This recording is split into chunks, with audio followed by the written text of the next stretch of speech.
what happens when the second or third holder of the joint mutual fund account dies. That's what we are going to discuss today in the Market Secrets investment series.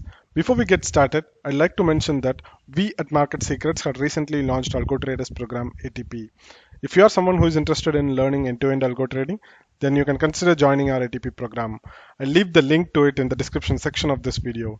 And with that note, let's jump into today's session on what happens when the second or third holder of the joint mutual fund account dies. Let's start the session by making some assumptions. Okay, so this is a joint account, and consider there are three holders. Okay, in total there are three holders, and you can assume that the second holder dies. Okay, the first and third holder are still alive, the second holder is dead.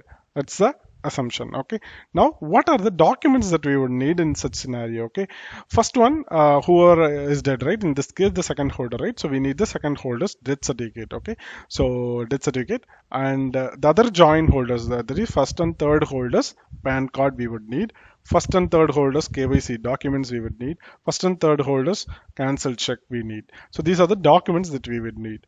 And now when it comes to the claim submission process, right, we need to sign mutual fund form T1. Okay, you can Google and take the form yourself, print it, fill it, sign it, and you need to submit it. Okay, so this needs to be done for each fund house. Okay, that is what you need to remember. So for each fund house you need to do this separately.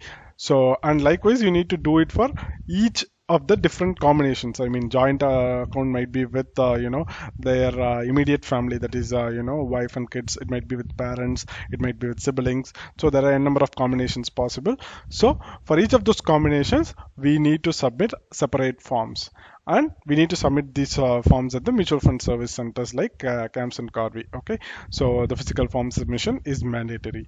So once this is done, the mutual fund units will be transferred to the name of the joint holders. Okay, and the list will also get updated. I mean, if the second holder is dead, now the third holder will automatically become the new second holder. Okay, so that is how the realignment will happen. Okay, so that will automatically happen. So once the transfer is done, the joint holders can redeem the units at any time after transfer. Okay, so they are allowed to do whatever they want once this transfer is completed. But as always, they'll remain liable to the legal heirs of the deceased, even though they are holding this in a joint account. The share of the joint holder, right, whoever died, their share, right, the legal heirs of the deceased person have right to the dead person's share. So if at a later point if they come and claim it, right, the joint holders need to settle it properly, so they'll always remain liable. The mutual fund is just transferring the responsibility of settling to the joint holders. So they are just washing their hands off. They are transferring the responsibility to the other joint holders, who has to properly settle the amount with the legal heirs of the deceased. This is what you need to remember. Okay, so this is why joint account gets very complicated, and I don't recommend using it, but everyone has their own necessities and requirements, so it's up to them to use the joint mutual fund holding. And with that note, we have come to end of today's episode. If you have any queries, comments, or feedback about this episode, leave it down in the comment section. I'll be happy to address it. Also, hit the like button if you have liked this video, and share it with your friends if you find it useful. Also, subscribe to our YouTube channel and click the bell icon to get notified whenever we upload a new video, conduct a live session. Thanks for watching. Have a great day. Goodbye.